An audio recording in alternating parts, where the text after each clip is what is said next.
अच्छा तो अच्छा, आज का हमारा टॉपिक है data type in C plus plus.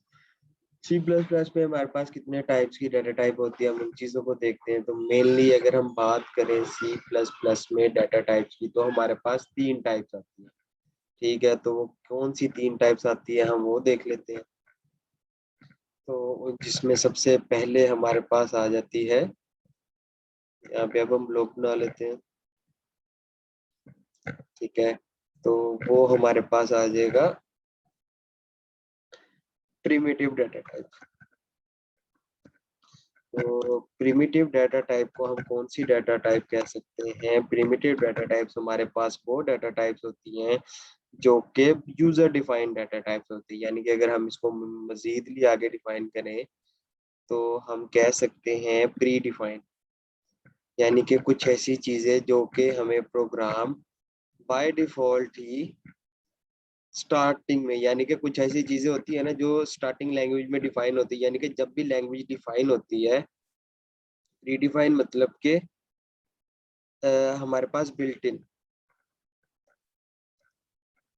कि जब भी कोई लैंग्वेज एक डिफाइन होती है तो उसके कुछ बिल्ट इन फीचर्स होते हैं, बिल्ट इन फंक्शंस होते हैं, बिल्ट इन डाटा टाइप्स होती हैं। ठीक है, तो ये हमारे पास पहली डाटा टाइप आ गई। ठीक है, अब इसकी मजीदली आगे हम देखते हैं कि जी बिल्ट इन डाटा टाइप्स में हमारे पास कौन कौन सी डाटा टाइप्स होती हैं सी प्लस प्लस के अंदर। ठीक है, तो उसके लिए हम यहाँ पे कह सकते हैं कि हमारे पास सबसे पहले जो है वो आ जाती है नंबर वन पे इंटीजर, नंबर टू पे हमारे पास आ जाती है करैक्टर, नंबर थ्री पे हमारे पास आ जाती है बूलियन, नंबर फोर पे हमारे पास आ जाती है फ्लोट,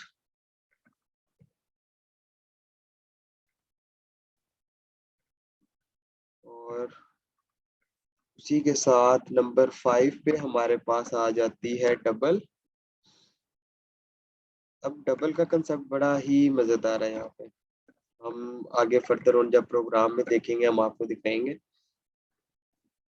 सेम सिक्स नंबर पे हम कह सकते हैं हमारे पास वाइड, यानी वाइड मीन स्पेस। स्पेस भी इट्स सेल्फ मेमोरी कंटेन करता है मेन मेमोरी के अंदर जब हम उसको डिफाइन करते हैं।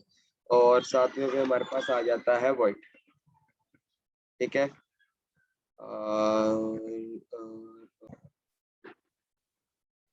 आफ्टर प्रिमिटिव हमारे पास जो है वो डाटा टाइप्स जो आती हैं वो आती हैं ड्राइव डाटा टाइप्स। अब ड्राइव डाटा टाइप जो है वो हमारे पास क्या होती है हम उनको देखते हैं, लेकिन पहले हम दिखा देते हैं कि जी हमारे पास सेकंड पे आती है प्रिमिटिव के बाद ड्राइव।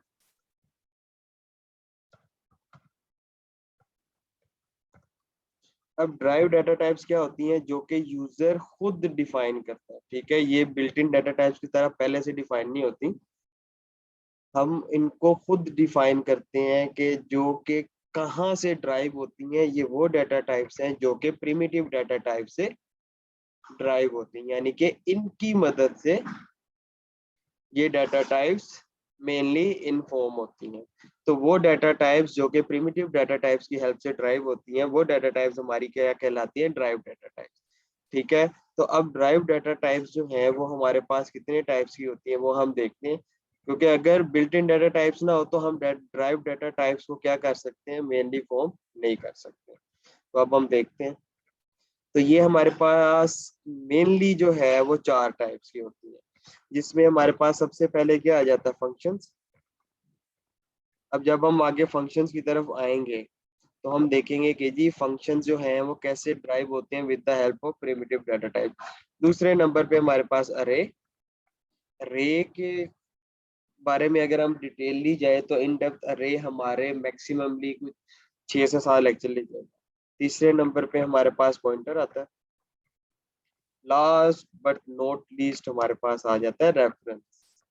रेफरेंस और पॉइंटर जो है वो दोनों एक ही टाइप में आते हैं, यानी कि एक ही कैटेगरी में आते हैं, लेकिन हम इनको डिफाइन दो डिफरेंट वे में करते हैं।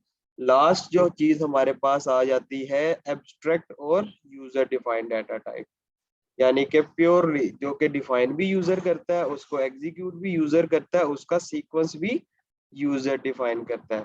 तो ये हमारे पास कौन सी आ जाती हैं, यूजर और abstract defined data type. Abstract defined data types का मेनली अगर आपने वर्क देखना है तो हम उसको डाटा स्ट्रक्चर और एल्गोरिथम में देखते हैं। अगर हम सी प्लस प्लस के हिसाब से देखा जाए तो हम कह सकते हैं कि यूजर डिफाइंड डाटा टाइप्स हमारे पास, एब्स्ट्रैक्ट डिफाइंड, यूजर डिफाइंड। अब हमारे पास तीन टाइप की डाटा टाइप जो सी प्लस प्लस में यूज होती हैं, जिसमें हमारे पास सबसे पहले क्या चीज आ जाती है कि हम कह देते हैं कि जी प्रिमिटिव्स वो होती हैं कि जिस तरह जब भी लैंग्वेज क्रिएट हो रही थी या लैंग्वेज ड्राइव हो रही थी तो कुछ बेसिक डाटा टाइप्स आती हैं जिनको हम प्रिमिटिव डाटा टाइप्स कहते हैं। और प्रिमिटिव डाटा टाइप में हमारे पास आ जाती हैं ये 7 डाटा टाइप, जिसमें इंटीजर है, करेक्टर है, बूलियन है और फोल्ट है। बेसिक हमारी सी प्लस प्लस इन्हीं 7 लैंग्वेजेस के दरमियान घूमेगी, कि बेसिक पिटारा हमारा यहीं पे घूमेगा कि इन्हीं 7 को हम मोस्ट कॉमनली अपने सारे प्रोग्राम में यूज करेंगे। दूसरे नंबर पे हमारे पास आ जाती है ड्राइव। जब हम बेसिक से कवर अप करके थोड़ा एडवांस लेवल पे जाते हैं तो हम इन डाटा टाइप्स को यूज करते हैं। और एब्स्ट्रैक्ट डाटा टाइप जो है, जो कि हमारी प्योरली डिफाइन होती है with the help of drive और प्रिमिटिव डाटा टाइप, तो वो हमारे पास आ जाती है एब्स्ट्रैक्ट। एब्स्ट्रैक्ट का मेनली यूज हमारा कोर सी प्लस प्लस में होता है। तो जो कि हमारे पास क्या चीज होती है, सबसे पहले हमारे पास आ जाती है क्लास,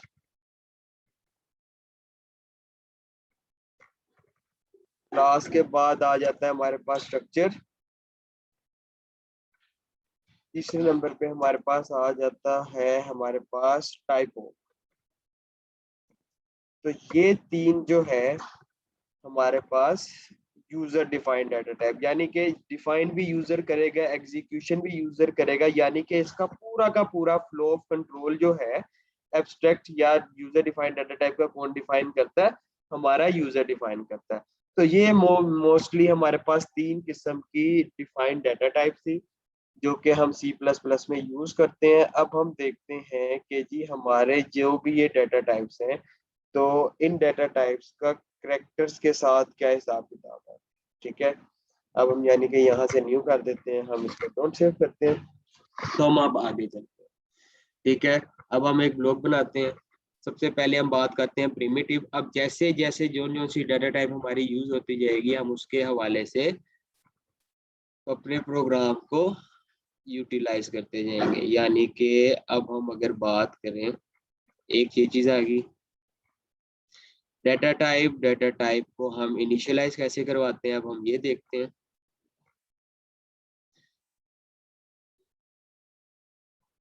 ठीक है, तो यहाँ पे हमारे पास आ जाती है डाटा टाइप,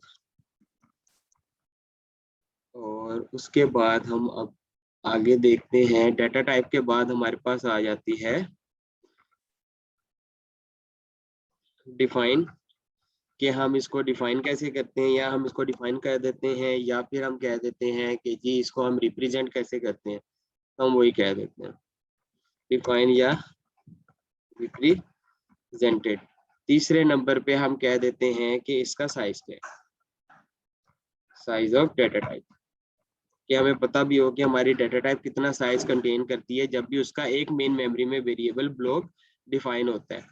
तो हमने जैसे कि लास्ट लेक्चर में देखा था कि किस तरीके से एक मेरे वेरिएबल एक मेन मेमोरी में आता है, हम इसके बाद भी देखते हैं। तो सबसे पहले हम बात करते हैं इंटीजर की, कि इंटीजर क्या करता है। इंटीजर को हम इंट से रिप्रेजेंट करते हैं, और इंट से रिप्रेजेंट करने के बाद हमारा जो इंटीजर है वो 4 बाइट्स कंटेन करता है। ठीक है, अब हम अगर बात करें कि हम यहीं पे बना लेते हैं, हमने कह दिया कि जी ये आ गया। ठीक है, अब हम यहाँ पे एक मेन मेमोरी का ब्लॉक बना लेते हैं, ये हमारे पास मेन मेमोरी बन। ठीक है, मेन मेमोरी के अंदर हमारे पास जब भी एक वेरिएबल हम डिक्लेयर करते हैं, अब हम पहले प्रोग्राम की तरफ आ रहे हैं। हमने कह दिया कि जी सबसे पहले हमने क्या करना है, डिफाइन करनी है data type. Data type define करने के लिए सबसे पहले क्या होगा, हम डिफाइन क्या करेंगे कि हमारी डाटा टाइप है क्या। हम डाटा टाइप को कैसे डिफाइन करते हैं, इंट। इंट अब यहाँ पे हमारे पास क्या कर रहा है, इंट 4 बाइट कंटेन कर रहा है, और इंट की जो रेंज है वो हमारे पास क्या आती है, हम 0 से 9 तक वैल्यूज इंटीजर में लेते हैं, ठीक है। तो यानी कि हम यहाँ पे क्या करेंगे, मैंने कह दिया इंट, अब जैसे ही मैंने इंट लिखा कंप्लीट तो वो बोल्ड में आ गया। यानी कि हमारे पास, हमें पता कैसे चलेगा कि हम जो भी चीज लिख रहे हैं वो हमारी एक्यूरेटली लिखी जा रही है कि नहीं लिखी जा रही। तो उसके लिए हम क्या करते हैं, जब भी हम उसको रिप्रेजेंट फॉर्म में लिखते हैं तो वो बोल्ड में आ जाता है। अब मैंने वेरिएबल ले लिया ABC, यानी कि अब मेरा इंटीजर का वेरिएबल क्या हो गया, डिफाइन हो गया। अब क्या हो गया कि मेन मेमोरी का ब्लॉक जो हमारा बन रहा है, ठीक है। अब मेन मेमोरी के ब्लॉक के अंदर जब भी हम यूजर ने ये इंट ABC लिख दिया है, तो अब क्या होगा कि जी सबसे पहले ब्लॉक बन जाएगा प्रोग्राम के नाम का, यानी कि मैंने प्रोग्राम का नाम रख लिया है ABCD, ये मेरे प्रोग्राम का नाम है। अब इस प्रोग्राम के नाम के अंदर हमारे पास क्या बन जाएगा, वेरिएबल बन जाएगा। वेरिएबल का नेम हमने रखा था ABC, A B और C। अब इस वेरिएबल के नेम के साथ हमारे पास क्या आ जाएगी, इसकी वैल्यू, जो कि अभी तक हमने डिफाइन नहीं की हुई, और इसका एक एड्रेस होगा। अब ये एड्रेस जो है वो हर वेरिएबल का यूजर जनरेटेड होगा, यानी कि ABCXE हम कह देते हैं मल्टीप्लाई बाय, या फिर हेक्सा में आ जाता है। तो ये हमारे पास इसका एड्रेस होता है। यानी कि अगर हम बात करें, ये हमारे पास प्रोग्राम नेम आ गया, ये हमारे पास डाटा टाइप आ गई,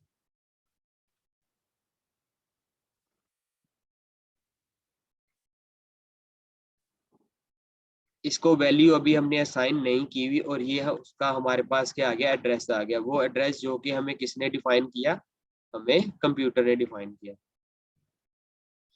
एड्रेस हमेशा मशीन जनरेटेड होता है, ठीक है। तो सेम लाइक अब क्या होगा कि जब भी हम कोई डाटा टाइप यूज करेंगे, इसी तरह मेन मेमोरी में उसका एक ब्लॉक बन जाएगा आपके प्रोग्राम से रिलेटेड। अब सबसे पहले डाटा टाइप हमने इंटीजर देखी, इंटीजर से रिलेटेड हमने सारा कुछ देखा था। अब हम सेम चीज लेके चलते हैं, इंटीजर के बाद हमारे पास आ जाता है करैक्टर, ठीक है। CHARACTER।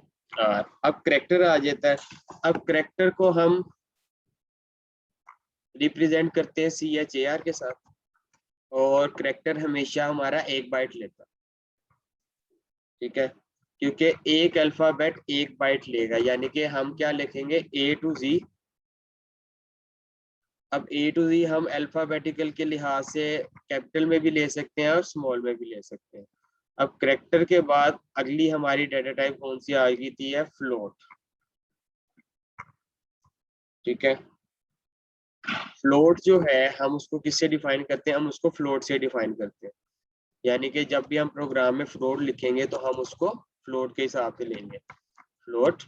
और फ्लोट भी हमेशा हमारा 4 बाइट ही कंटेन करता है, और फ्लोट जो है वो हमारे पास 0.00 समथिंग करके वैल्यूज कंटेन करता है, यानी कि फ्लोटिंग पॉइंट्स में हमारे पास वैल्यू कंटेन करता है, ठीक है। अब उसके बाद हम अगली हमारे पास आ जाती है डबल। अब डबल का कंसेप्ट जो है वो बड़ा मजेदार है।